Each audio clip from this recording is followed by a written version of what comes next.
tournons vers notre invité du jour, qui n'est autre que M. Siaka Barry, il est ancien ministre des Sports, de la Culture et du Patrimoine historique. Bonjour, M. Barry. Bonjour. Merci bonjour. à vous d'être dans et de Lynx. Alors, Aboubakar. Oui, alors un mot justement pour commencer, un mot sur cette hausse du prix du litre du carburant. Est-ce justifiable au regard de la situation sociale et économique actuelle de la Guinée?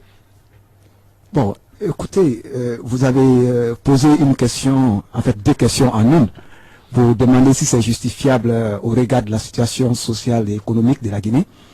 Je pense qu'au regard de la situation économique, le gouvernement qui a l'œil sur tous les indicateurs macroéconomiques est mieux placé pour le dire.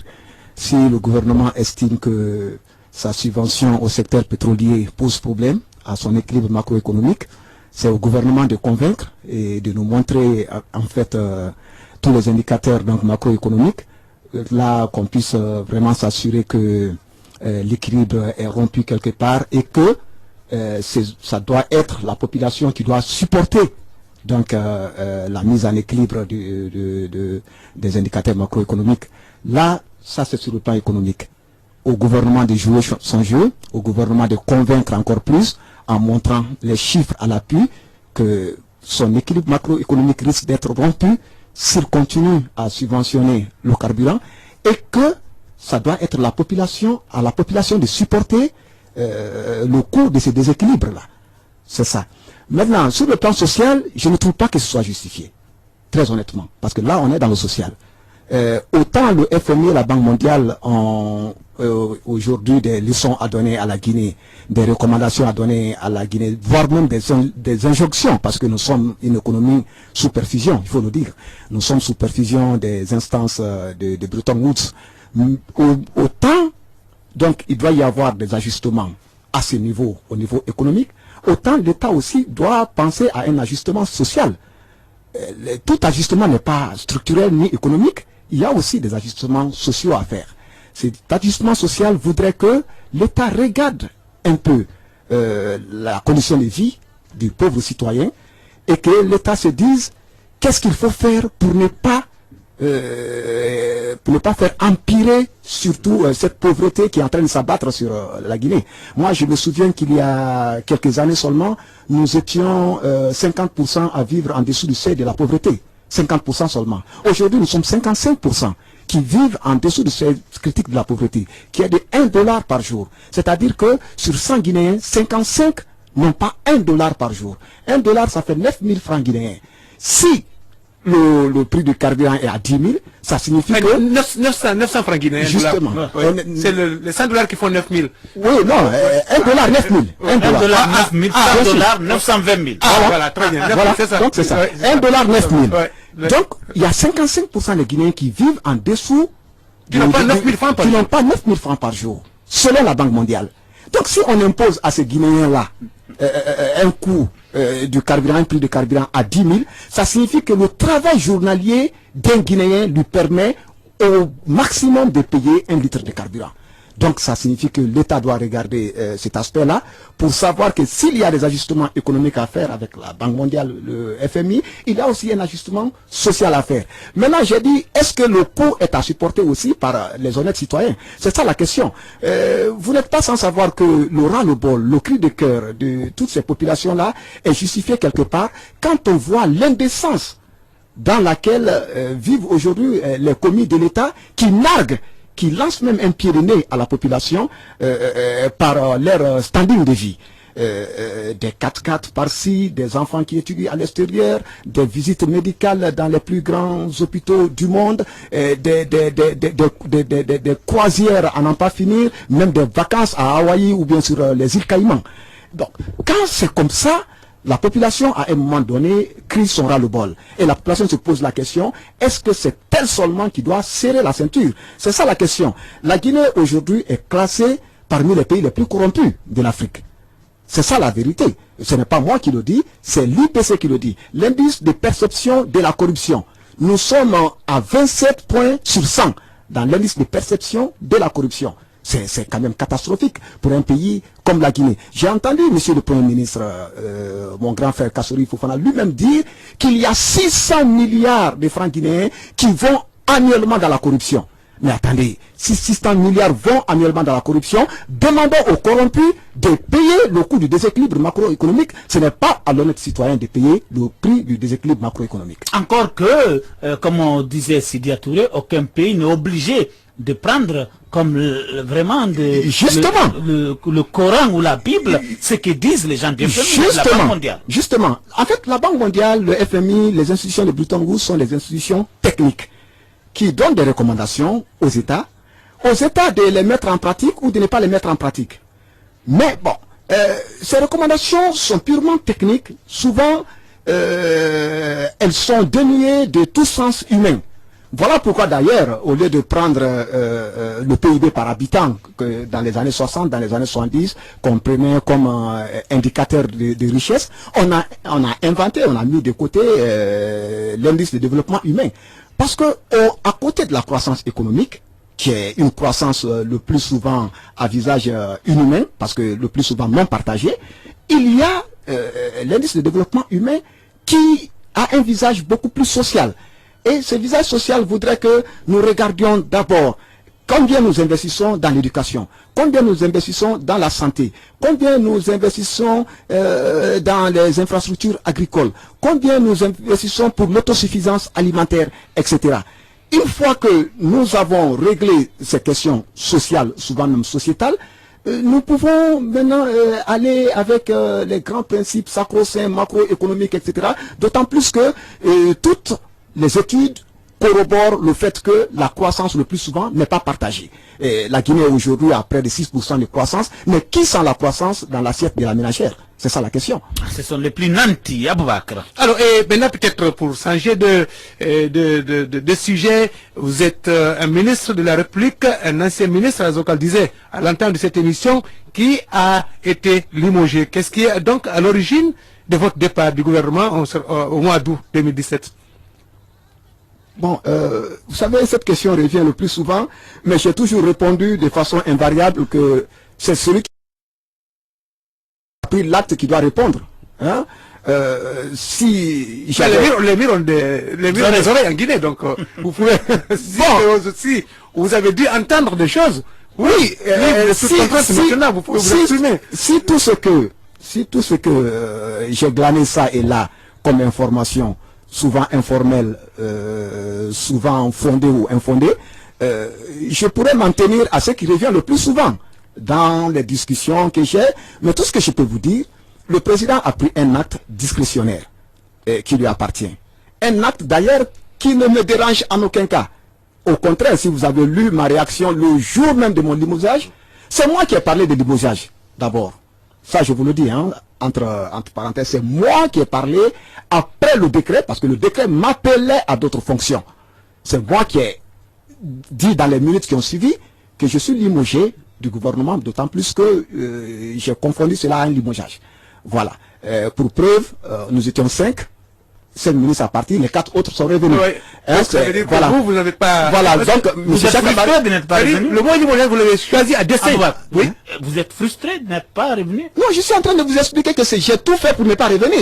Ok. Le mot limogeage, donc... Le mot limogeage est venu de moi. Il a été choisi à dessein, donc. Vous l'avez choisi à dessein. À dessein. Je vais vous faire une petite confidence. J'étais en Philadelphie, aux États-Unis, lorsque c'est arrivé, parce que j'ai été limogé quand j'étais en congé. Bon, donc, quand c'est arrivé, 5 minutes après, parce que en fait c'est mon épouse qui me réveille pour dire, nous attendions ce jour, hein, nous attendions, mon épouse et moi, nous attendions ça depuis des mois. Donc quand c'est arrivé, elle m'a réveillé, elle me dit, ben écoute, le jour est arrivé. Voilà, c'est arrivé, et je pense que le président il est passé à l'acte. Il dit, ah bon, il dit, donc je viens, je suis, et voilà, le décret passe. 5 minutes après, j'informe l'opinion nationale et internationale que je suis limogé.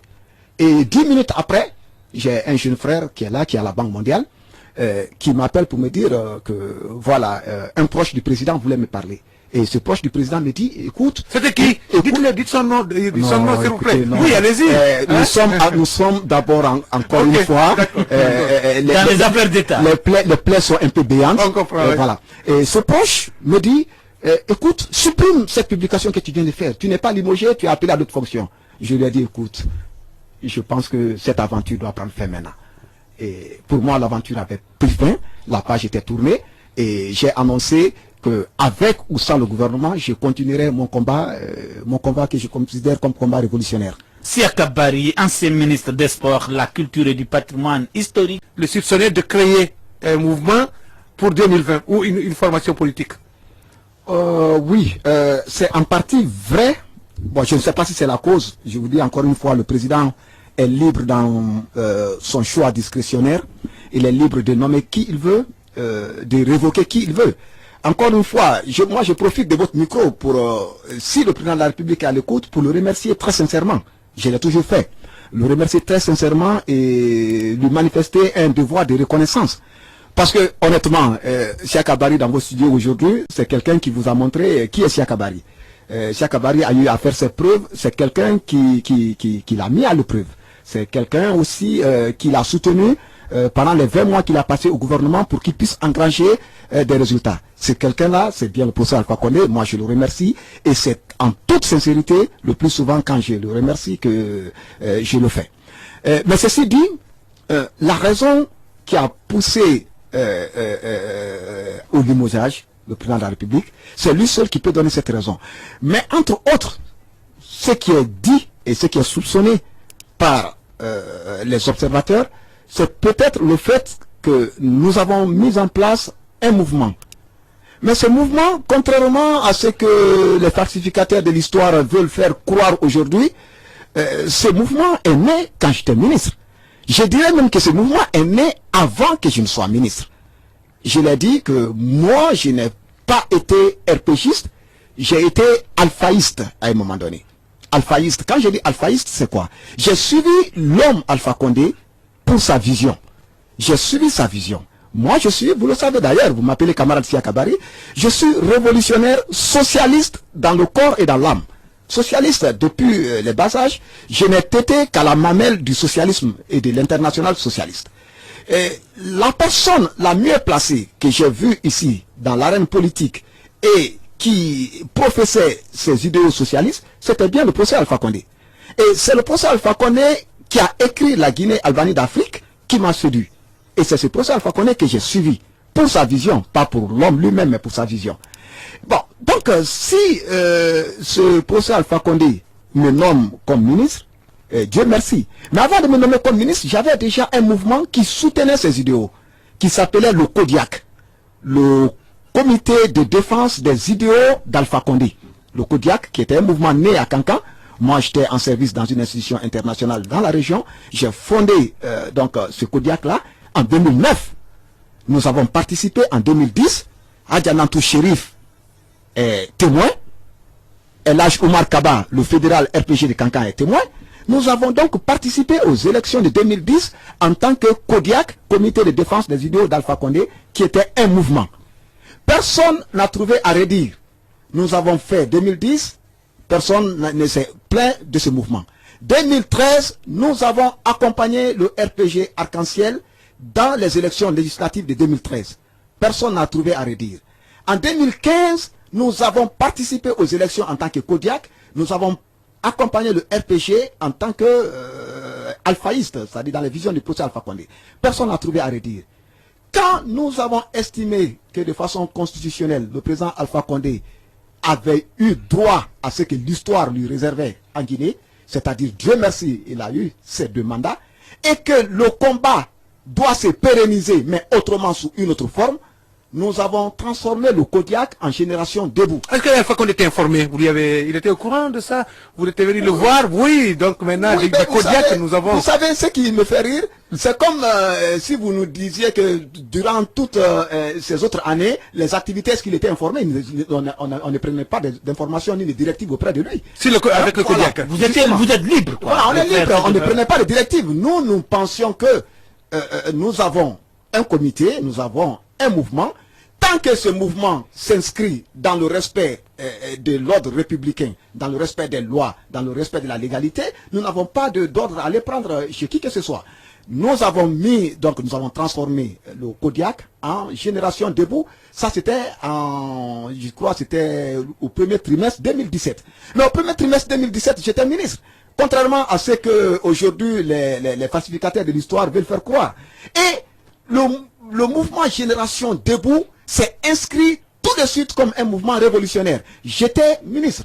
Et mes discours révolutionnaires enflammés, je les tenais quand j'étais ministre. Lorsque je disais au Palais du Peuple, à l'ouverture du Festival national des arts et de la culture au FINAC, que je demande au professeur Alpha Condé de respecter son engagement, de prendre la Guinée là où Ahmed Sékou Touré l'a laissé, et de faire de la culture et du sport les vecteurs de cet engagement-là, je le disais haut et fort dans la salle. Ce jour, personne n'a dit non, écoutez, il est révolutionnaire, on doit le démettre. Lorsque je disais à Accra, dans mon discours d'Accra, que la Guinée est en train de perdre son âme là où le Ghana est en train de réhabiliter son âme, en comparant l'héritage de Kwame Nkrumah à l'héritage d'Ahmed Sékou Touré, personne n'a dit ce jour-là, il faut le limoger, il est révolutionnaire. Parce que j'ai terminé ce discours en disant que je reste et demeure révolutionnaire dans le corps et dans l'âme. Je l'ai dit. Voilà un peu donc ce qui a été extrapolé au niveau du président de la République par des porteurs de petits souliers qui aujourd'hui qui arpentent les rues et les ruelles de Conakry, surtout qui tournent autour de Sékou Touré, en lui disant que voilà ce jeune homme avec ses discours enflammés, avec son élan révolutionnaire, avec ses attitudes à la Sankara, que ce jeune homme risque d'être un problème sur votre chemin. Mais moi, je me demande de quel chemin il s'agissait. Le troisième mandat. Le chemin vers le troisième mandat, si. Pour l'instant, on n'en a pas parlé. Hein. Bon. Pour le moment, au cas où. Oui, mais moi, j'estime que le principal concerné n'en a jamais parlé. Le président Alpha Condé n'a jamais fait cas de troisième mandat, à ce que je sache. Et le mot troisième mandat, pour moi, est une forme de barbarisme, comme on le dit. Parce que, en fait, la terminologie n'existe pas, le concept n'existe pas. Si on s'en tient aux dispositions légales. Chez nous, il y a un mandat, il y a un deuxième mandat, et c'est fini. Il ne peut pas y avoir de troisième mandat, tout comme il ne peut pas y avoir, par exemple, des royautés, tout comme on ne peut pas remettre en cause la laïcité de l'État. C'est la même chose. Bon, donc, ils ont extrapolé cela auprès du président de la République, et je pense que... Est-ce que ça a affecté vos relations? Je voulais savoir, est-ce que pendant cette extrapolation, vous avez eu à rencontrer le président pour lui dire, voilà, moi je ne suis pas, je cherche pas à être comme Emmanuel Macron ou à être comme tel jeune qui a eu à gagner les élections en Europe? Mais je ne suis pas un carriériste, moi. Je n'accepterai jamais de sacrifier mon droit constitutionnel pour un poste ministériel. J'ai le droit constitutionnel de constituer un parti politique, de compétir dans toute élection politique dans mon pays et d'avoir des aspirations légitimes au pouvoir. Je ne vais jamais sacrifier cela pour qui que ce soit. Et ça, j'ai dit cela aux émissaires du professeur Alpha Condé qui sont venus me rencontrer. Ça, je leur ai dit. Et je ne sais pas quel était l'état d'esprit du professeur Alpha Condé. Tout ce que je sais, pendant les 2 ans, en fait, pendant les 20 mois que j'ai eu à passer au gouvernement, il y a toujours eu ces tentatives d'extrapolation auprès du président de la République, de telle sorte qu'à un moment donné, les rumeurs enflaient. Hein, j'entendais, oui, mais écoutez, il paraît qu'à Sékou Touré, on dit que tu fais ceci, on dit que tu fais cela, il paraît que tu es suivi par les services de renseignement, quand tu te déplaces, ton numéro est sur écoute, etc. Bon, plein de trucs. Mais moi, étant ministre de la République, ce qui m'intéressait, c'était les résultats. Le professeur Alpha Condé m'a nommé pour chercher à engranger des résultats au bénéfice des populations, et c'est ce qui m'intéressait. Maintenant, la seule fois qu'il y a eu interaction entre le professeur Alpha Condé et moi, ça a été une interaction indirecte. Un jour, je vais dire d'ailleurs son nom, mon grand frère Mbani Sangaré m'a appelé pour me dire qu'il voudrait qu'il entende les rumeurs auprès du président et qu'il voudrait que je rencontre une personne. J'ai rencontré, c'était ce jour-là, le nommé Sékou Swapé Nkrumah. Je ne le connaissais pas, il s'est présenté à moi, il m'a dit qu'il venait de la part du président de la République. Je lui ai dit, ok, je vous écoute. Il m'a dit, bon écoute, il paraît que tu as créé un parti politique, le président est dans tous ses états, et voilà, je vais savoir qu'est-ce qu'il en est. Je lui ai dit, écoute, il faut dire au président de la République que je n'ai pas créé de parti politique.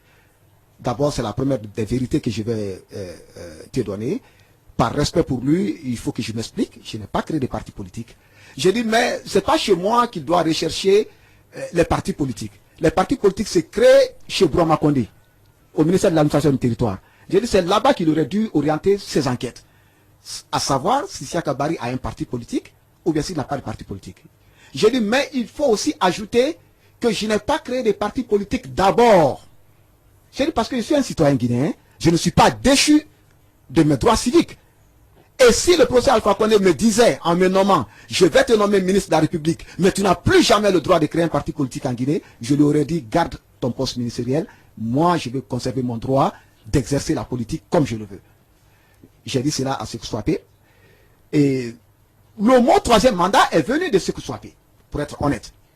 C'est lui qui m'a parlé un peu de tout ce qu'il compte faire. Et il a évoqué la possibilité d'un troisième mandat. Je n'ai pas répondu. Je lui ai dit, grand frère, ce que je sais, je n'ai pas de parti politique. Maintenant, d'autres questions politiques ou d'autres supputations sur l'avenir, j'ai dit l'avenir appartient à Dieu. Moi, je n'ai pas de parti politique. C'est ce que j'aimerais que vous dites au président de la République. Mais dites-lui que si l'envie me venait un jour de créer un parti politique, qu'il serait le premier à être informé. Il faut lui ajouter cela. Et voilà. Ça, nous étions, je crois, au mois de juin. Au mois de juillet et en août, le 12 août précisément, le mouvement Génération Debout a organisé une grande conférence du côté de Symphonia. Ça aussi, c'est à l'intention de ceux qui disent non, il a créé un mouvement que lorsqu'il a été débarqué, vous savez, on veut jeter de la boue sur la vérité dans ce pays. Ce n'est pas possible. La vérité est la vérité, comme le disait Victor Hugo. Donc, à cette conférence, vous étiez ministre à l'époque. Moi, j'étais ministre. Oui. Le mouvement Génération Debout, donc à cette conférence, puisque la parole était libre, les jeunes ont dénoncé le discours qui devenait de plus en plus persistant et qui allait dans le sens d'encourager le président de la République à briguer un troisième mandat. Les jeunes ont dénoncé cela publiquement à Symphonia. Moi, je n'étais pas là. Moi, je tenais le même jour une conférence à Kamsar. On m'a appelé à Kamsar pour me dire, écoute, aujourd'hui, c'est la goutte d'eau qui fait déborder le vase. Les jeunes de Génération Debout sont allés jusqu'à évoquer le troisième mandat aujourd'hui. Donc, ce que tu vas faire, il faudrait une censure, ou bien il faut te démarquer. Qui vous avez appelé? Tous les observateurs. Vous savez, ce jour, c'était une grande conférence. J'ai eu plus de 10 appels ce jour-là. En fait, ce jour-là, c'est comme si le monde, c'est comme si la terre avait tremblé. Parce que c'était des appels, il y a ma femme, on appelait ma femme. Ah oui, les petits de ton mari ont évoqué le troisième mandat. Donc, il faut que ton mari vienne rapidement, il faut qu'il rentre. Madame m'appelle, j'ai dit, mais il n'y a pas de feu en la demeure. Où est le problème? Si les enfants ont eu à dire ce qu'ils pensent du troisième mandat, ils sont des citoyens guinéens, ils le disent en tant que citoyens guinéens. Tous ces enfants ont la majorité là. Ils ont tous plus de 18 ans. Ils sont libres de s'exprimer là-dessus. J'ai dit, le jour que le professeur Alpha Condé me demandera mon avis sur un troisième mandat, je lui dirai ce que je pense du troisième mandat. Mais j'aimerais que cela soit de fils à père. Moi, je l'ai toujours considéré comme un père spirituel. Et quand on aime un père, on lui dit la vérité. Je lui dirai ce que je pense du troisième mandat. J'ai dit, puisqu'il ne m'a pas consulté, les enfants sont dans leur rôle citoyen de dire ce qu'ils pensent d'un fait politique qui est annoncé. Voilà ce qui est arrivé. Ça, c'était le 12 août 2017. J'ai la date précise. Et le 24 août 2017, j'étais limogé au moment où j'étais en congé du côté de la Philadelphie. Ceci, pour expliquer cela. Est-ce qu'avec votre permission, les derniers mois qui ont avant votre limogeage, bon, moi je vais pas dire, c'est vous qui utilisez le mot limogeage, donc avant le décret, hein, moi je vais être à l'esprit du décret. Les 3 derniers mois avant, quels étaient vos rapports avec le président Alpha Condé au Conseil des ministres? Parce que quand même, vous voyez là, comment ça se passait? Il faut reconnaître que les rapports étaient devenus très tendus. Très honnêtement, les rapports étaient devenus tendus. Et peut-être que j'ai péché par mon orgueil, je le reconnais, certainement j'ai péché par orgueil peut-être. Peut-être aussi, il est mon père, hein, il est mon père, je m'excuse, peut-être aussi qu'il a péché par orgueil. Mais je crois que entre Alpha Condé et moi, ça s'est apparenté un peu au choc de Gaulle à Sékou Touré. Je crois. Il y a eu beaucoup plus de choc d'orgueil que de factuel. Chacun ne partait pas de l'autre, vous voulez dire, vous ne voilà, parliez pas au conseil. Voilà, au conseil, le président m'a évité pendant 5 mois, je crois, pendant 5 mois, il m'a évité. Tout le monde s'en inquiétait. C'est le lieu de rendre hommage ici à mon secrétaire général, Fodeba Isto Kera. Tout passait par Isto à l'époque, et il venait me rendre compte. me disaient, voilà, le président m'a appelé pour faire ceci, le président m'a appelé pour faire cela.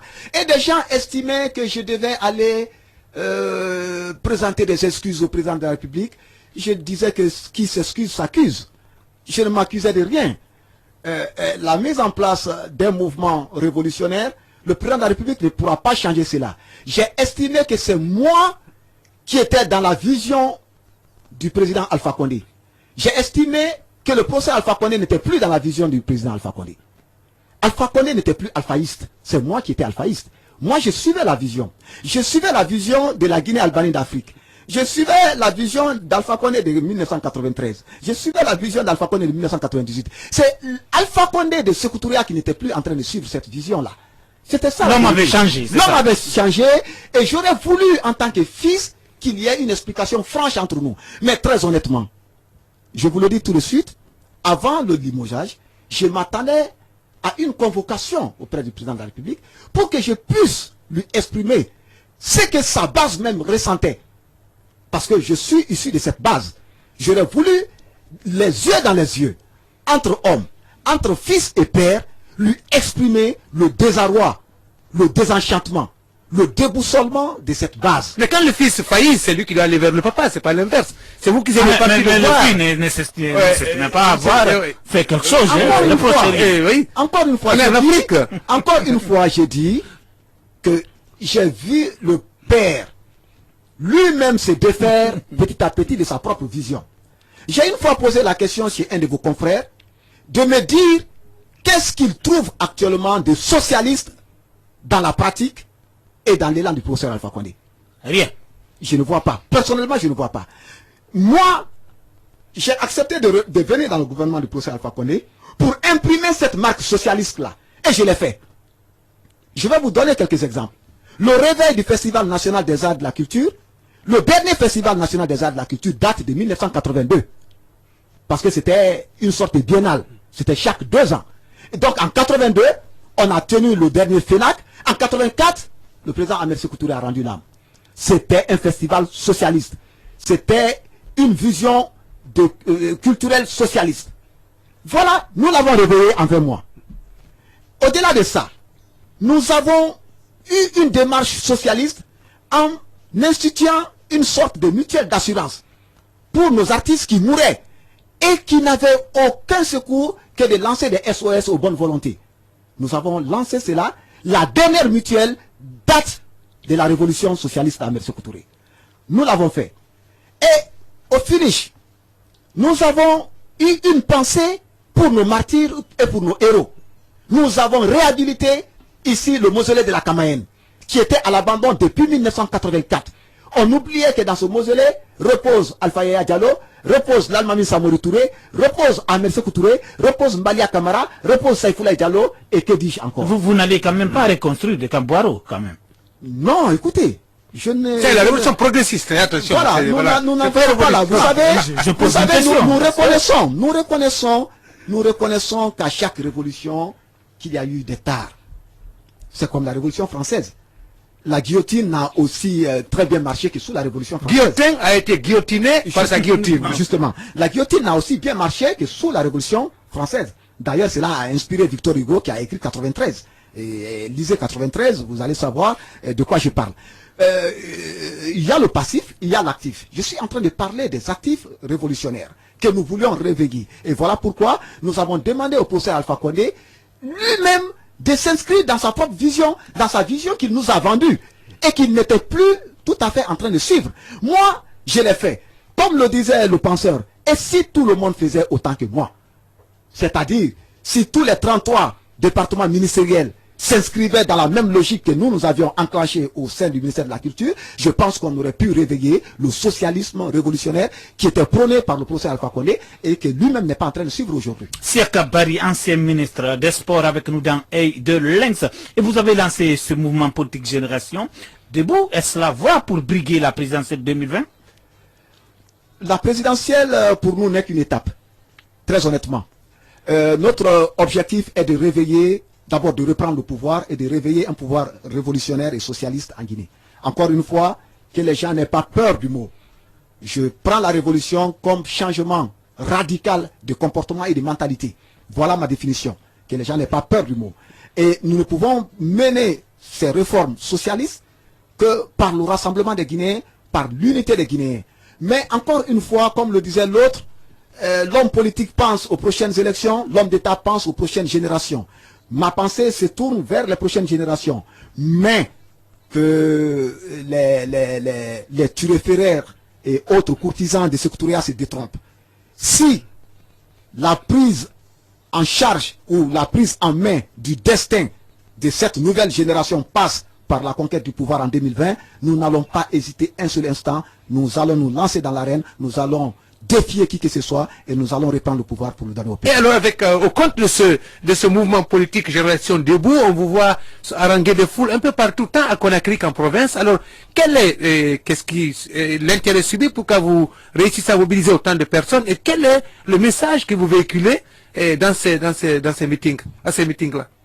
Bon, pourquoi j'ai réussi à mobiliser autant de personnes? Franchement, ça, je ne sais pas. De toutes les façons, contrairement à ce que certains croient, comme le font nos politiciens traditionnels, aller distribuer notamment des billets de banque, nous voulons aujourd'hui prendre un élan purement patriotique et révolutionnaire.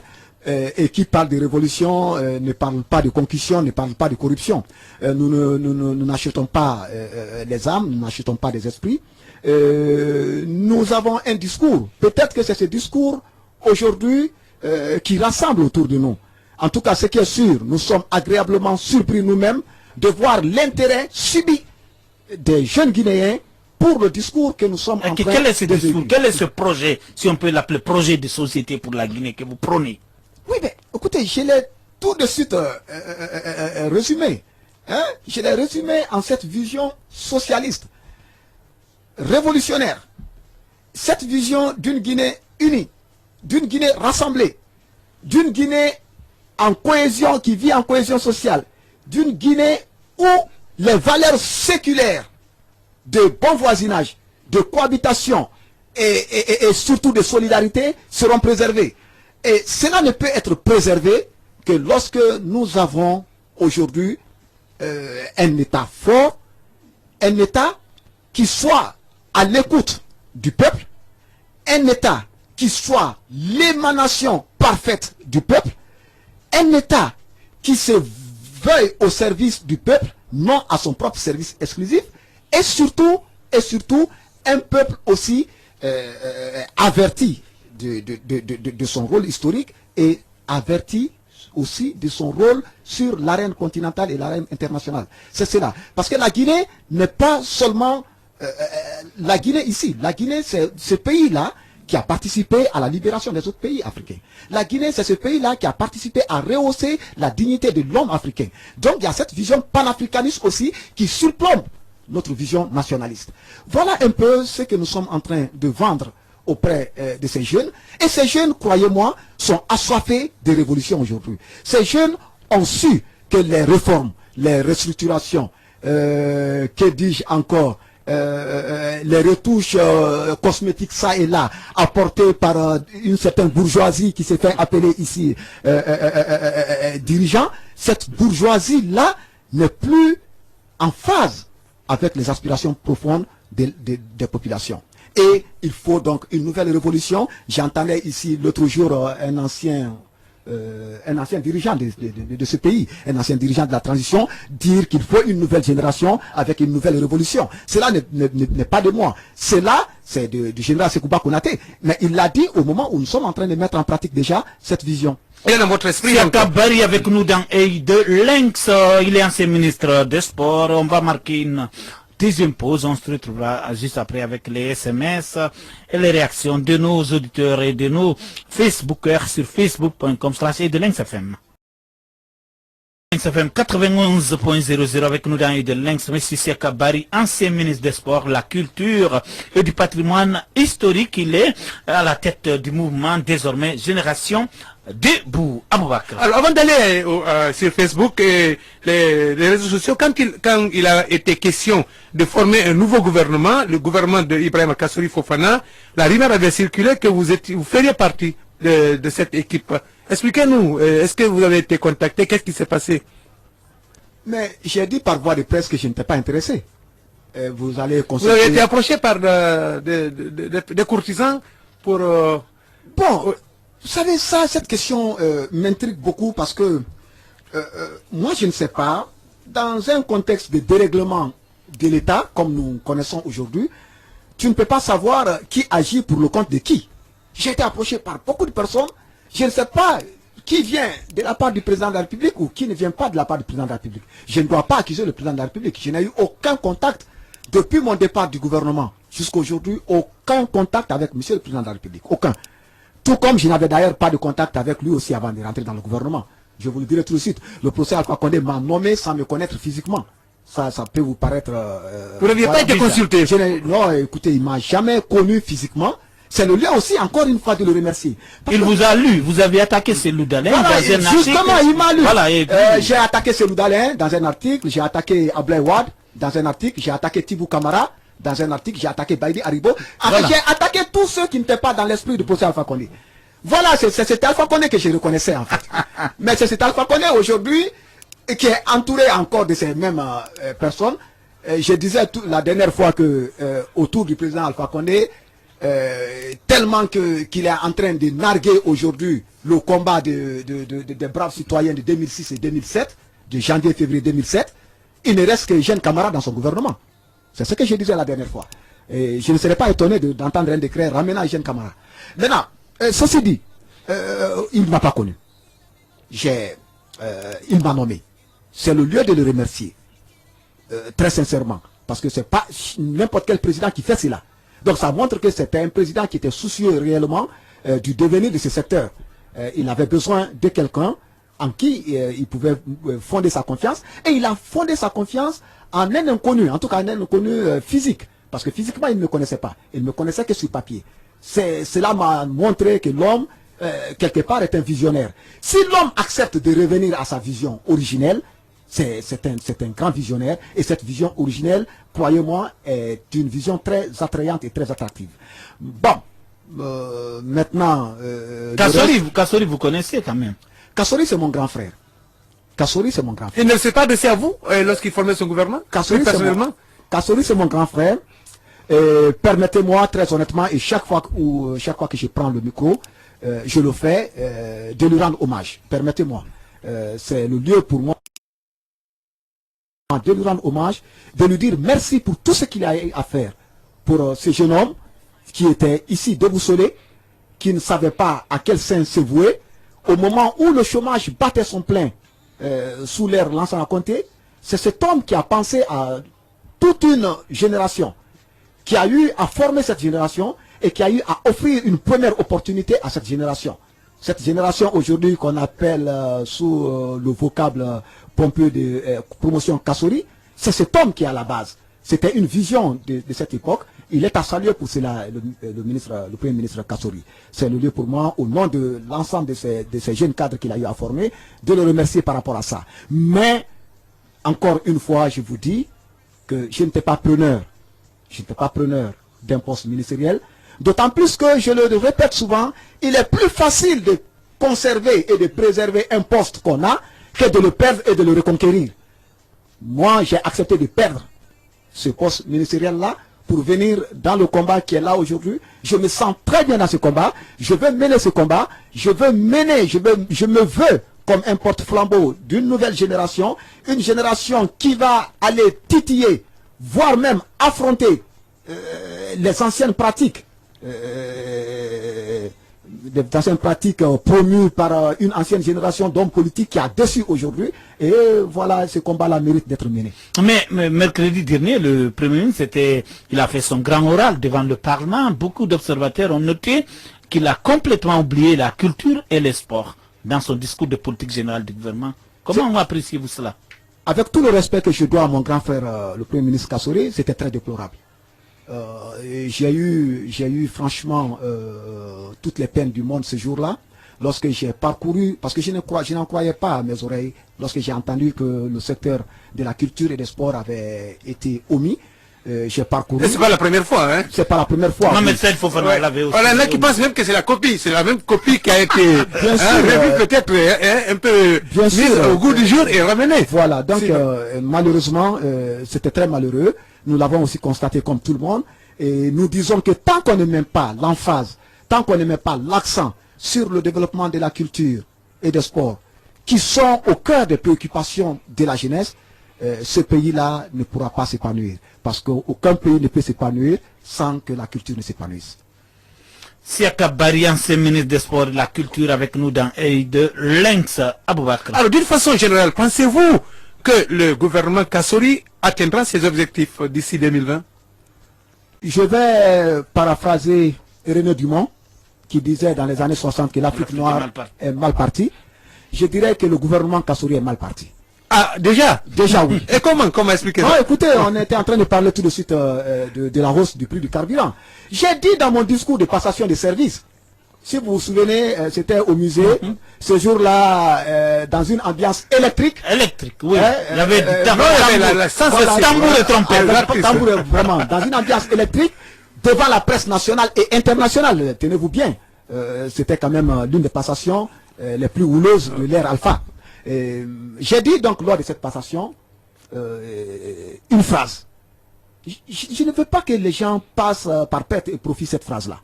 Lorsque j'ai dit au président de la République qu'il reste et demeure mon père spirituel, je reste et demeure son fils spirituel, mais que parmi tous ses fils spirituels, je suis celui qui l'aime le plus, parce que celui qui ose lui dire certaines vérités. Et que parmi ces vérités, je lui recommanderais d'écouter intelligemment la voix profonde et sublime du peuple. Je reviens là-dessus. Monsieur le président de la République, si vous êtes à l'écoute, écoutez intelligemment la voix profonde et sublime du peuple. C'est très important. Certainement, certains diront, oui, c'est un jeune révolutionnaire enflammé qui parle du peuple. C'est vrai. Le mot peuple revient chaque fois nous dans nos discours, mais je dirais au professeur Alpha Condé d'écouter intelligemment la voix profonde et sublime du peuple. Mais il a dit que c'est le peuple qui va déterminer ce troisième mandat. Et ce gouvernement, il a dit que c'est un gouvernement qui est proche du peuple. C'est un gouvernement qui écoute la majorité silencieuse. Voilà, aujourd'hui, le gouvernement proche du peuple, voilà ce que ce gouvernement a servi au peuple. La première mesure que le gouvernement proche du peuple sert au peuple, c'est d'abord une augmentation du prix du carburant. C'est la stratégie étranglée pour mieux caresser peut-être. C'est vous qui le dites. C'est vous qui le dites. Il y a Hitler, que je n'aime pas citer. Adolf Hitler disait que pour être suivi par un peuple, faites-lui des choses crues ou dites-lui des choses crues. Je pense que c'est cette forme de maxime que certains veulent suivre là. C'est-à-dire, ils essaient de martyriser le peuple, de créer un syndrome de Stockholm entre eux et le peuple. Le syndrome de Stockholm, c'est quand celui qui est pris en otage s'attache au preneur d'otage. Et c'est ça aujourd'hui la situation en Guinée. Moi, je compare cette petite bourgeoisie comprador que nous avons actuellement là à un preneur d'otage. C'est cette petite bourgeoisie naissante là qui, non seulement elle est en train de faire évader 600 milliards, c'est pas moi qui avance les chiffres, c'est le Premier ministre Kassori qui l'avance. Et c'est peu, 600 milliards il y en a qui disent que c'est Guinéens dans la corruption, dans les paradis fiscaux. Au même moment, on demande au peuple de serrer la ceinture. Au même moment, ce peuple qui vit en dessous du seuil critique de la pauvreté, $1 par jour, c'est-à-dire soit 10 000 francs ou 9 000 francs par jour, qui n'arrive pas à gagner cela, on est en train de dire à ce peuple-là que c'est lui qui doit payer la facture de la bêtise humaine qui a été engendrée par ces criminels à col blanc. Ce n'est pas normal. Avec nous dans Œil de Lynx, Siaka Bari, ancien ministre de Sport, la Culture et du Patrimoine historique. Nous allons prendre quelques SMS envoyés par nos auditeurs. Bonjour, Monsieur Bari, à cause des interminables fausses promesses du président, est-ce que la Guinée ne doit-elle pas tourner définitivement le dos au socialisme? Sadou Bari, Simbayagar. Bon, non mais écoutez, je ne suis pas d'accord avec lui. C'est parce que le président a tourné le dos au socialisme qu'on se retrouve là aujourd'hui. C'est ce que moi je suis en train de dire. Hein? Donc je crois que si ce que nous vivons aujourd'hui est l'œuvre de quelqu'un, c'est l'œuvre surtout de l'anarchie libérale. le président Alpha Condé n'a rien de socialiste aujourd'hui. Au contraire, il est pris en otage par une oligarchie libérale. Ce que j'appelle une bourgeoisie comprador. C'est cette bourgeoisie-là, locale, qui l'a pris en otage. Vous n'allez, citez-moi un seul socialiste autour du président Alpha Condé. Ce n'est pas Tibou qui est socialiste, ce n'est pas Baïdé Aribo qui est socialiste, ce n'est pas mon grand frère Kassori, avec tout le respect que je lui dois, qui est socialiste, ce n'est pas Kirili Bangoura qui est socialiste, qui est socialiste autour de lui. C'est ce que je suis en train de dire. Quand un socialiste, aussi intelligent soit-il, se trouve pris dans un agrénage de libéraux ou d'ultra-libéraux, ça donne le résultat que nous voyons devant nous. Mais le procès Alpha Condé de la Guinée-Albanie d'Afrique, c'est pas celui-là qui est à Sékou Touré. Écoutez, les Guinéens, ouvrons les yeux. Le RPG aujourd'hui est en train de faire les frais. Le RPG est en train de comprendre aujourd'hui. Je crois que le combat de M. Siaka Barry commence à être compris aujourd'hui. Et par la base même du RPG. Commence à être compris. Moi, je n'ai jamais rompu avec la base du RPG. Tenez-vous bien. Je n'ai jamais un seul instant. C'est le lieu pour moi de saluer tous les militants. Mais quand vous étiez ministre, on ne vous a jamais vu au siège du RPG. Vous êtes parmi les ministres. Il y en a quelques-uns. Hein. Les rares qui n'ont jamais mouillé le maillot au siège. Oui. Le samedi. Et oui. Et pourquoi? Et ça, c'était par conviction républicaine. Honnêtement, c'était par conviction républicaine. Je me suis vu comme ministre pour l'ensemble de la République. J'étais ministre de la République. J'ai rétorqué une fois à quelqu'un qui me disait que je ne viens pas au siège du RPG. J'ai dit oui, c'est vrai, la fonction ministérielle est une fonction politique. On peut tout dire. Mais le souci d'équité qu'on a envers tous les citoyens et que tous ces citoyens-là soient représentés dans un département ministériel, par souci donc d'une telle équité, il serait quand même de bon sens qu'un ministre s'abstienne d'un certain militantisme, d'une certaine forme de militantisme, et que le ministre se mette au-dessus de la mêlée pour servir l'État, pour servir la nation, pour servir la République. C'est ce que je voulais. Sinon, j'ai été un véritable activiste pour le compte du président de la République, je vous l'ai dit. J'ai eu à créer un mouvement de soutien pour le président de la République. C'est ce que je vous ai dit. J'ai été très très actif. D'ailleurs, vous vous souvenez, quand il était question de représenter le RPG face à l'UFDG dans les débats de 2015, face à Nadia Nahman, c'est moi qui suis passé. Donc c'est pour vous dire combien de fois j'ai mouillé le maillot avant d'être dans le gouvernement. Mais une fois que j'ai été dans le gouvernement, je me voyais au service exclusif de la République de Guinée, de la nation guinéenne, pas du professeur Alpha Condé, pas du RPG. Bonjour, je suis choqué d'entendre ce monsieur parler comme s'il n'était pas comptable de ce système, de cette gouvernance. Il fait partie, au même titre que Mokhtar Diallo Bakassila, de ce que nous devons combattre dans ce pays. Dites-leur qu'ils ne sont pas plus intelligents ni plus instruits que nous, qu'ils arrêtent d'insulter nos consciences. We are not taken in by this. Ibrahima Balaya, président du Forum civil guinéen. Oui, bien sûr, je respecte son point de vue. Autant ils nous combattront, autant la révolution les combattra. Il oublie qu'il parle aussi à la révolution. Justement, autant c'est ceux-là, la petite bourgeoisie, qui se cache derrière la société civile. C'est eux justement que nous dénonçons. Ce monsieur qui vous parle a assumé son étoffe révolutionnaire quand il était dans le gouvernement. Personne ne peut le nier. Le discours d'Accra est là qui en fait foi.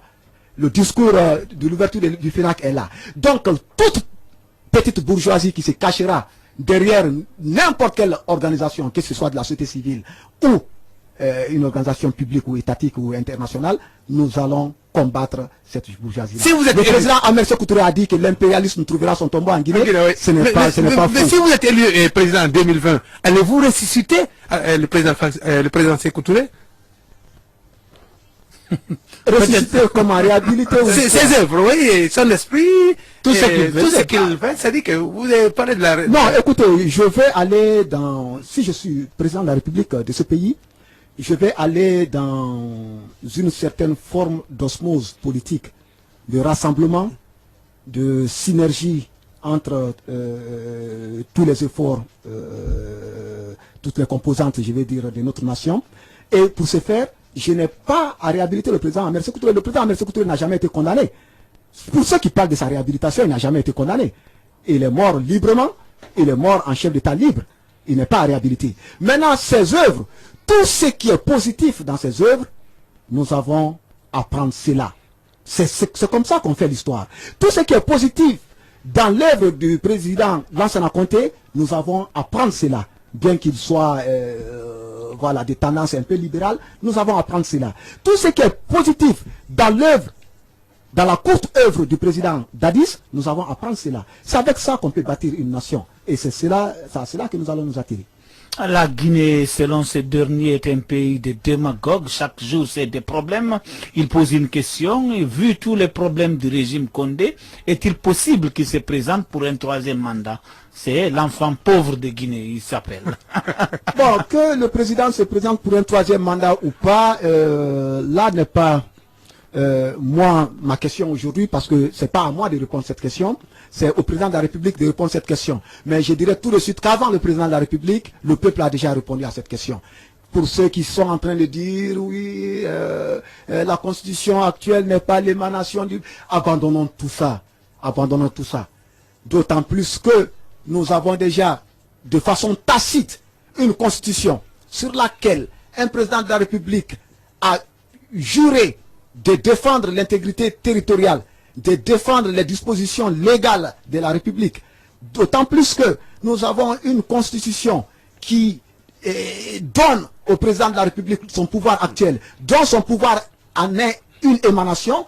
Nous n'avons plus de raison de remettre en cause toute cette constitution. Certes, certaines dispositions de la constitution peuvent être amendées, peuvent être révisées. Ça, je ne suis pas contre. C'est une œuvre humaine. Mais est-ce que c'est la durée du mandat qui est la disposition la plus urgente aujourd'hui à amender? C'est ça la question. Il ne faut pas qu'on fasse de la Constitution simplement un petit bréviaire au service d'un individu. C'est ce qui n'est pas normal. La Constitution est au service exclusif du peuple, pas au service d'un individu. Si on en fait un bréviaire au service d'un seul individu, c'est la porte ouverte à toutes les dérives, y compris les dérives dictatoriales. Siaka Bari, ancien ministre des Sports, de la Culture et du Patrimoine historique, avec nous dans E2, Leng Sabouak sur Facebook. Oui, Mamoudou Nkafo Sissé qui s'adresse à vous. Vous avez cité ici M. Sekou Swapé Kourouma qui vous a parlé du troisième mandat, mais vous n'avez pas été vaste sur la question. Expliquez-nous de quoi a-t-il été question lorsqu'il vous a parlé de cette histoire du troisième mandat. Bon, écoutez... Étant révolutionnaire, j'ai voulu tout simplement dédouaner le président de la République, parce que ceux qui disent non, entre le président il y a eu... J'ai voulu dire il n'y a jamais eu quelque chose entre le président de la République et moi. S'il y a eu une discussion sur le troisième mandat, parce que écoute, il faut pas... Ne salissez pas un homme pour vouloir le salir. Moi, je n'ai jamais entendu le président Alpha Condé parler de troisième mandat. Et je ne l'attaquerai jamais tant que je n'entendrai de sa propre bouche parler de troisième mandat.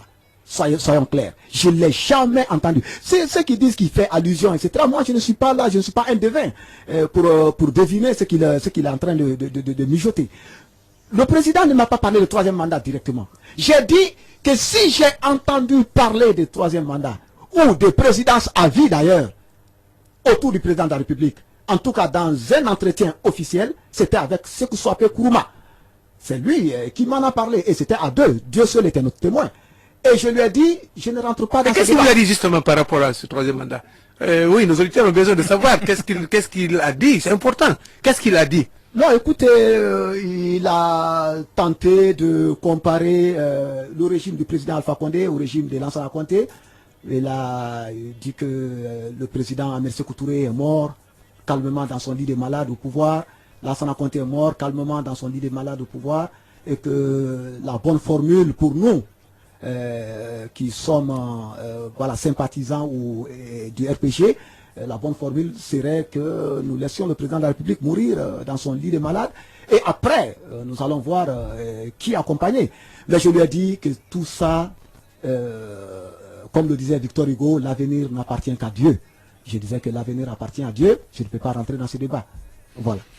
Avec nous dans Leng Siaka Bari, ancien ministre des Sports. Monsieur Bari, bonjour. Si vous partagez les idées de Sékou Touré, pourquoi vous ne militez pas dans son parti qui est de nos jours Mourant Ibé Thiam depuis Dabondi? La même raison qui fait que je ne milite pas aujourd'hui au RPG, c'est la même raison qui fait que je ne reviendrai pas au PDG. Moi, je ne suis pas une étiquette. Le PDG pour moi est une étiquette aujourd'hui. PDG, c'est juste un sigle. Moi, je ne suis pas un sigle. Je suis un contenu. le contenu, est-ce que le contenu est approprié? Est-ce que le contenu est aussi révolutionnaire que nous voulons? Voilà pourquoi, au sein du mouvement Génération Debout, vous avez des transfuges venant de tous les bords. Le gros effectif du mouvement Génération Debout vient du RPG. L'autre gros effectif vient du PDG. Après, c'est les jeunes de l'UFDG, surtout les jeunes de l'Axe. C'est le lieu pour moi de saluer ces jeunes de l'Axe, qui sont très révolutionnaires dans le corps et dans l'âme, qui rejoignent massivement. Vous avez vu ma dernière sortie à Wanindara, c'était une apothéose. Donc, c'est pour vous dire combien de fois ce mouvement est en train aujourd'hui de rassembler toutes les filles et tous les fils de Guinée autour d'un combat, mais un combat qui va être porteur d'espoir pour l'ensemble des populations, parce qu'un combat qui va enterrer définitivement toute cette bourgeoisie qui a agenouillé le pays. Aboubak, sur Facebook. Mamadou Ourisso, quels sont vos rapports en tant que révolutionnaire? Vous l'avez dit le long de cette émission, quels sont vos rapports avec des révolutionnaires convaincus comme le mouvement des sankaristes et puis Kémy Séba qui est un des révolutionnaires qui prône aussi la révolution et des actions nouvelles pour faire bouger l'Afrique. Quelles sont alors vos relations avec ces gens-là? J'ai de très bonnes relations avec Kémy Séba, c'est le lieu pour moi de le saluer. Kémy est un frère, c'est un véritable ami. Il a manifesté sa solidarité lorsque j'ai quitté le gouvernement. Il a pris son équipe à Paris pour aller me rencontrer, pour aller me manifester son amitié. C'est le lieu pour moi aussi de lui retourner l'ascenseur. Et Kémy et Claudicia sont vraiment de véritables patriotes, de véritables frères, et qui sont en train aujourd'hui de se battre pour un renouveau démocratique et révolutionnaire en Afrique. Maintenant, nos stratégies de combat peuvent différer. Kémy est beaucoup axé sur la souveraineté monétaire qu'il est en train de défendre. Mais j'ai dit déjà que la Guinée a acquis sa souveraineté monétaire depuis 1960. C'est le lieu pour moi encore de rendre hommage au Sili, à M. Touré, qui nous a rendu cette souveraineté monétaire. Kémy est donc dans ce combat-là. Bien sûr, il est dans d'autres paliers de la défense des acquis révolutionnaires du continent, surtout l'intégration par le panafricanisme, qui est aussi un de ses combats, et qui est un combat qui m'interpelle personnellement. J'ai de très bons rapports avec lui. Malheureusement, lorsqu'il est venu en Guinée et qu'il a été rapatrié manu militari, je crois que son amitié avec moi n'était pas étrangère à cela. Je crois très bien. Voilà pourquoi j'ai pris fait et cause pour lui et de façon publique. Et j'ai flétri cet acte-là. Parce que si nous laissons entrer dans notre pays des trafiquants d'armes, nous laissons entrer dans notre pays des trafiquants de drogue, ce n'est pas un simple trafiquant de verbes que nous allons rapatrier à l'aéroport de Conakry-Bessia.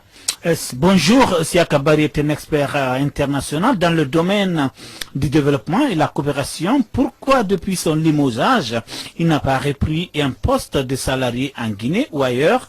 Avec quelles ressources vit-il et fait-il vivre son mouvement Al-Gassimou africain Diallo? C'était un choix délibéré. Je suis issu du monde des institutions internationales. J'étais dans les institutions internationales au niveau international, j'étais fonctionnaire international pour le compte d'un projet de l'UNICEF en Afrique centrale lorsque le professeur Alpha Condé me nommait. Et je me suis dit ce jour-là, après ma nomination en rentrant en Guinée, que je viens pour mener un combat politique, vu la situation calamiteuse et catastrophique de mon pays.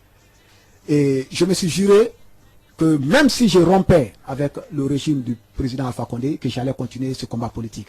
Et vous savez que le devoir de réserve des fonctionnaires internationaux les impose à ne pas faire la politique. La politique est un choix pour moi. C'est un choix que j'assume depuis l'âge de 12 ans. C'était très précoce. Et pour celui qui a posé la question sur le sankarisme, je suis ici le fondateur du mouvement sankariste en Guinée. Et ce mouvement sankariste, d'ailleurs, est le faisceau principal du mouvement Génération Debout. Pour celui qui a parlé du sankarisme. Mais avec quelles ressources vivez-vous et que vous faites vivre aussi le mouvement Génération Debout? Le mouvement Génération Debout aujourd'hui est un mouvement, c'est le lieu pour moi de remercier tous les patriotes. C'est un mouvement aujourd'hui qui est largement soutenu, très soutenu. Par qui? Par plusieurs patriotes guinéens. Si vous partez sur notre site, il y a même l'adresse de donation. Je peux vous donner l'adresse de donation parce que nous aimerons toujours continuer à avoir des donations. Nous faisons des donations en ligne. Les gens oublient que le mouvement Génération Debout en Guinée, c'est ce qui s'appelle Mouvement Guinée Debout en France. Donc, c'est le lieu pour moi de saluer Ibrahim Assouaré du côté de la France, qui est notre fédéral en France, Guinée Debout, Draman Dede Diawara, donc le transfuge du PDG qui est aussi mon conseiller en France. Nous engrangeons aujourd'hui des ressources. Et tenez-vous bien, des ressources conséquentes pour faire face à notre combat. Et nous avons des donateurs anonymes que nous n'allons pas citer ici, qui pensent qu'il faut aujourd'hui une nouvelle génération à la manette, qu'il faut aujourd'hui une nouvelle révolution. Le président Sekouba Konaté l'a dit. Vous pensez que cet homme qui est convaincu de cela, que s'il a des ressources, il ne va pas nous appuyer, il nous appuiera parce qu'il nous a montré l'autre jour. Mais est-ce que vous pensez qu'il a raison de se plaindre maintenant là, Sekouba Konaté, Jean Sekouba Konaté? Son discours, est-ce que vous trouvez que son discours, ça récente est-ce que c'est normal? Vous le trouvez sincère? Bon, pour moi, son discours était beaucoup plus un ressenti personnel. Ça m'a paru être beaucoup plus un discours de frustration personnelle. Et je pense qu'il aurait dû démêler l'émotion du factuel. Moi, je vous parle. Je n'ai aucun ressenti. Je suis très libre dans la tête. Je suis très libre dans le verbe. D'ailleurs, j'ai des reconnaissances vis-à-vis du président de la République. Bien que je dénonce certaines tares de sa gouvernance, j'ai des reconnaissances vis-à-vis de lui. J'aurais voulu donc que le président Sekouba aussi démêle un peu les chevaux à ce niveau. C'est-à-dire l'émotion personnelle, le ressenti personnel, la frustration personnelle est là. Le factuel que les Guinéens sont en train de vivre aussi est là. C'est sur ça qu'il devait s'appesantir. Beaucoup de questions des auditeurs sur vos relations avec Cellou Dalein Diallo. Comment vous l'appréciez en tant que chef de file de l'opposition et président du parti FDG? Je n'ai aucune relation avec Cellou Dalein Diallo. Je ne le connais pas assez, soyons francs. Je ne le connais pas d'ailleurs. On ne se connaît pas. Il ne me connaît pas non plus. Aucune relation avec lui. Aucune. J'ai de bonnes relations avec sa femme, qui est ma fille. C'est le lieu de la saluer d'ailleurs. Sa femme m'a dit qu'elle était à moitié originaire de Fugumba, d'où je suis originaire. Donc je l'appelle ma fille, Alimatou Dalein. Et nous n'avons pas de contact, c'est vrai. Je n'ai aucun contact avec Cellou Dalein. Mais tout ce que je sais, c'est que Cellou Dalein fait partie de ceux-là que j'ai eu à combattre par le passé. J'assume ce combat-là contre lui. Je l'ai combattu depuis qu'il était aux affaires sous Lansana Conté. Il en a fait 11 ans. Je l'ai combattu quand il est venu. L'une des actions d'ailleurs de Feu Bamamadou que je n'ai pas compris, c'était le fait de, vous me permettez le terme, de brader ce parti aussi noble que l'UFDG à quelqu'un comme Cellou Dalein. Honnêtement. Moi, j'aurais voulu enterrer tout le passif de l'ère Lansana Conté. Je suis un des grands acteurs de janvier-février 2007. Un des grands acteurs. Janvier-février 2007, je l'ai financé de ma poche. Là où j'étais, j'ai financé les jeunes pour les envoyer dans la rue, pour une insurrection populaire. Et janvier-février 2007, c'était contre ces hauts commis de Lansana Conté. J'ai pris tout de suite l'exemple de Jeune Camara, qui a été simplement un symbole. Imaginez-vous, en janvier 2007, si Lansana Conté nommait ou renommait un Cellou Dalein Diallo comme Premier ministre, qu'est-ce que la Guinée allait être? Si Lansana Conté renommait, avec tout le respect que je lui dois, un Kassori comme Premier ministre, quelle allait être la réaction? Si Lansana Conté renommait un Kiridi Bangoura comme Premier ministre, qu'est-ce que nous allions? Il ne faut pas qu'on ait l'amnésie dans ce pays. Je ne suis pas amnésique. Je sais d'où nous venons. Je sais quel combat je mène. Et je mène ce combat avec une certaine détermination. Georges Clemenceau a été un grand homme d'État en France. Un grand homme politique. Il disait que dans la politique, il faudrait que l'on sache ce que l'on veut, qu'on ait le courage de le dire et qu'on ait l'énergie de le faire. Donc je sais ce que je veux, j'ai le courage de le dire et j'ai l'énergie de le mettre en exécution. Et vous allez continuer à combattre Cellou ou pas? Je combattrai toute l'ancienne classe politique, je l'ai dit. Vous voulez, c'est la révolution. Je veux une rupture générationnelle. Honnêtement, je veux une rupture générationnelle. Et s'inscrivent dans la logique, la révolution que vous prenez. Allez-vous aller hein? Bon, j'aimerais voir mon grand frère Cellou révolutionnaire. Voilà, j'aimerais voir. Vous savez, je vais vous raconter une petite anecdote. J'ai discuté la dernière fois. Moi, je ne connais pas ces aînés, honnêtement. Hein? Je ne les connais pas tous. Je ne connais ni Sidya Touré, ni Cellou Dalein Diallo, ni le professeur Alpha Condé. Quand je dis connaître, je parle physiquement. Je n'ai vu le procès Alpha Condé en dehors de la petite locale. Donc vous lisez les opposants, ça c'est pas bien. Non, mais ça c'est révolutionnaire aussi. Non, si vous ne connaissez pas les principaux, vous n'êtes pas côtoyé les principaux opposants guinéens, comment vous pouvez? Je suis en train de vous dire que je ne les connais pas physiquement. Je ne connaissais dans tout ce lot que mon grand frère Kassouri. Je le connaissais. Le président Alpha Condé, je l'ai vu pour la première fois autour de la table de conférence des ministres. Et de conseil des ministres, je veux dire. La première fois que je l'ai vu en dehors de la télé, c'était à la table du conseil des ministres. Donc je ne le connaissais pas. Le président Syria, je lui ai serré une seule fois la main, depuis que je ne le connais pas. Le président Selouda Lendialo, je lui ai serré une seule fois la main. Je l'ai vu une seule fois, c'était à l'aéroport Bessia. C'était le jour où ma femme voyageait, puisque ma fillette s'appelle Alimatou. Il est venu, il a dit, ben écoute, c'est ma femme. Donc nous avons chahuté, et puis voilà. C'était la seule et unique fois. J'ai dit, je parle sous leur contrôle. Bon, donc le problème n'est pas personnel. Mais aujourd'hui, honnêtement, mon combat, c'est de rompre avec la vieille classe. Mais ce sera difficile. Mais elle ne va pas se laisser faire la vieille classe parce qu'elle est enracinée. Elle est enracinée et puis elle a des tentacules par la politique. En Guinée, les élections nationales, il faut les partis politiques. Oui, quelqu'un pose la question. Actuellement, c'est le RPG, l'UFDG, l'UFR, et tous les autres qui sont en vogue. Je ne sais pas comment les déboulonner. Vous voyez les parlementaires pour introduire. Ce serait très difficile. Il faut se dire la vérité. Très difficile. Mais moi, je ne suis pas un pessimiste. Moi qui vous parle. Winston Churchill, le Premier ministre anglais, disait que le pessimiste voit une difficulté dans chaque opportunité, tandis que l'optimiste voit une opportunité dans chaque difficulté. Justement, c'est dans cette difficulté que je vois l'opportunité. Ce que vous appelez difficile aujourd'hui. On a fait de la politique aujourd'hui un jeu ethnique. Mais qui l'a fait? Ce sont nos aînés.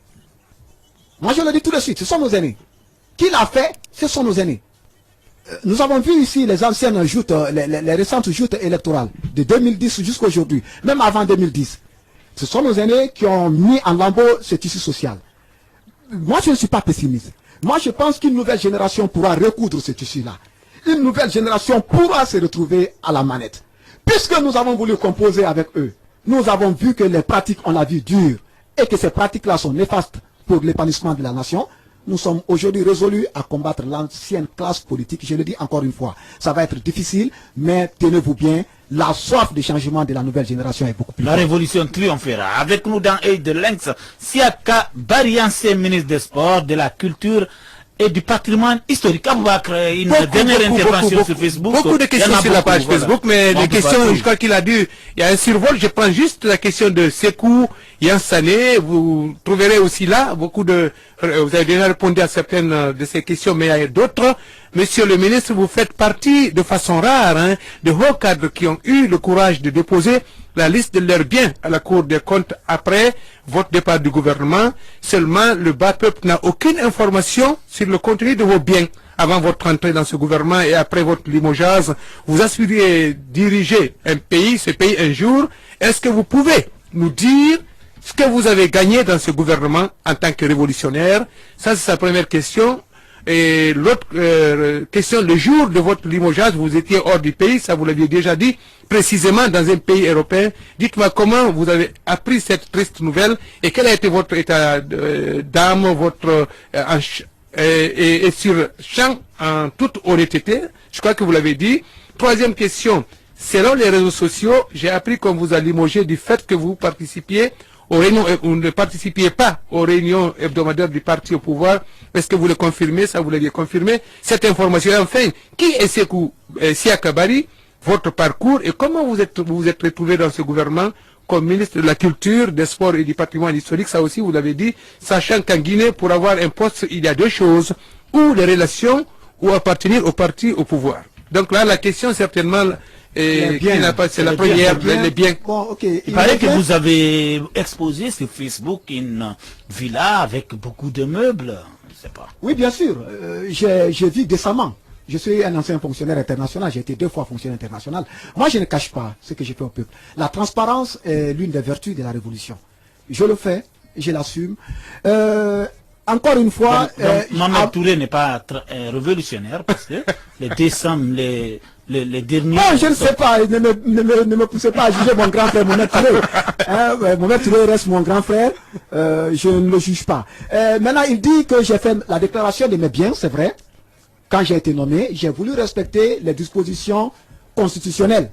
Je crois que c'est l'article 36, si je ne m'abuse. L'article 36 de la Constitution, si j'ai bonne mémoire bien sûr, dispose que tous les hauts communes de l'État, y compris les gestionnaires des régies financières, doivent déclarer leurs biens à leur prise de fonction et à leur sortie du gouvernement. Bon, moi je ne sais pas pourquoi on doit quand même interpeller un citoyen par rapport à son devoir. Quand j'ai été nommé, ma conscience patriotique m'a poussé à aller le faire. Je l'ai fait.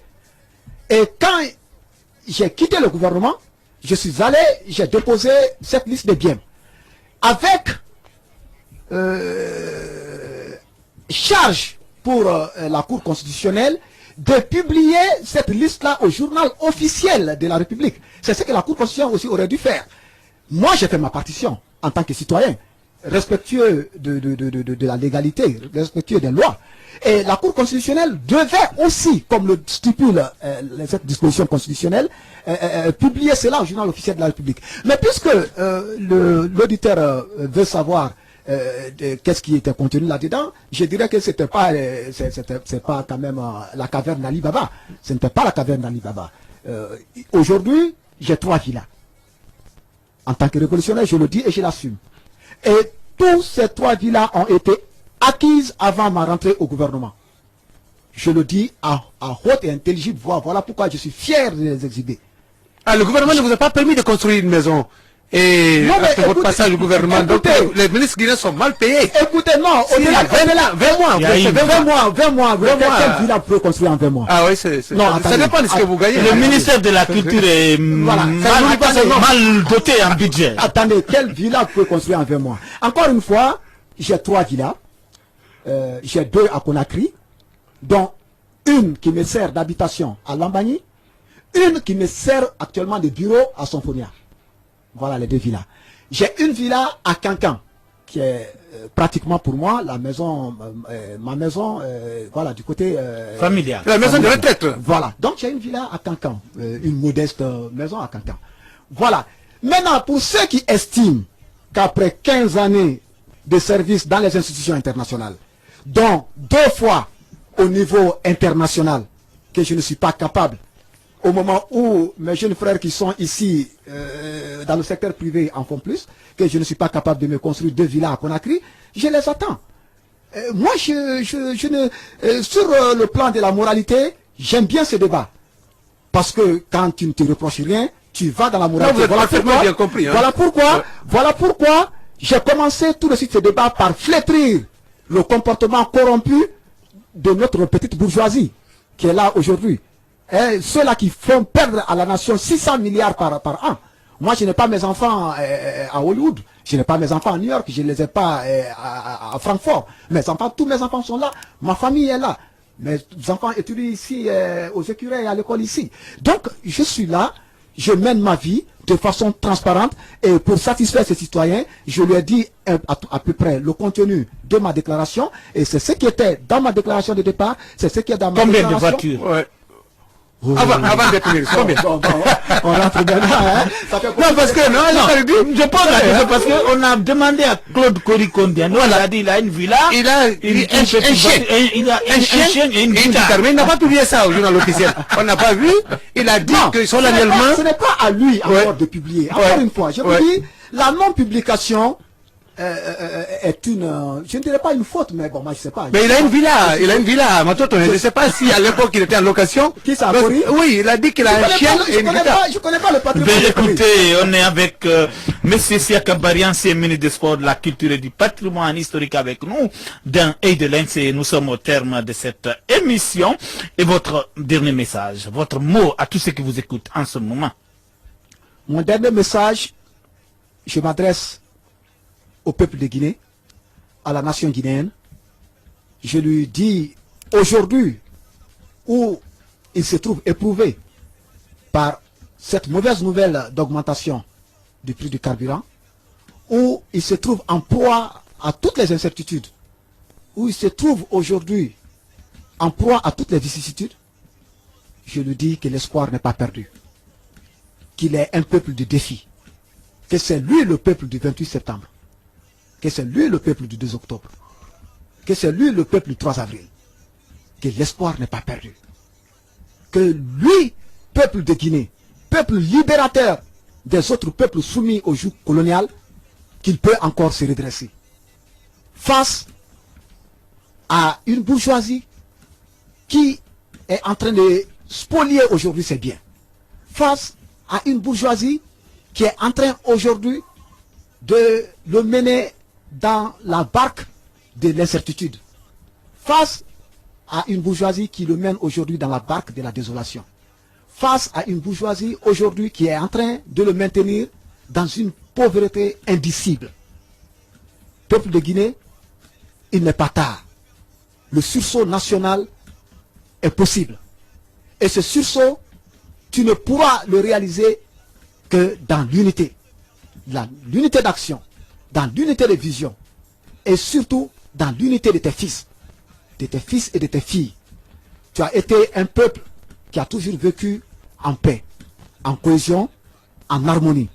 Retrouve ta paix, retrouve ta cohésion, retrouve ton harmonie surtout, et tu sauras faire face à toutes ces embûches qui sont mises sur ton chemin par les plus mauvais de tes enfants. Peuple de Guinée, une nouvelle révolution est en naissance. Une révolution qui se veut porte-flambeau pour la conquête de ton bonheur. Peuple de Guinée, tu restes le peuple du 28 septembre. Je vous remercie. Eh bien, au peuple de Guinée en proie à toutes les incertitudes, l'espoir n'est pas perdu. Ce peuple peut encore se libérer face à cette bourgeoisie qui spolie ses biens et les maintient dans une pauvreté indicible. Le sursaut national est possible donc dans l'unité, la paix et l'harmonie. Une nouvelle révolution est en naissance. C'est ce que dit Siaka Barry, ancien ministre des Sports, de la Culture et du Patrimoine historique que nous avons reçu.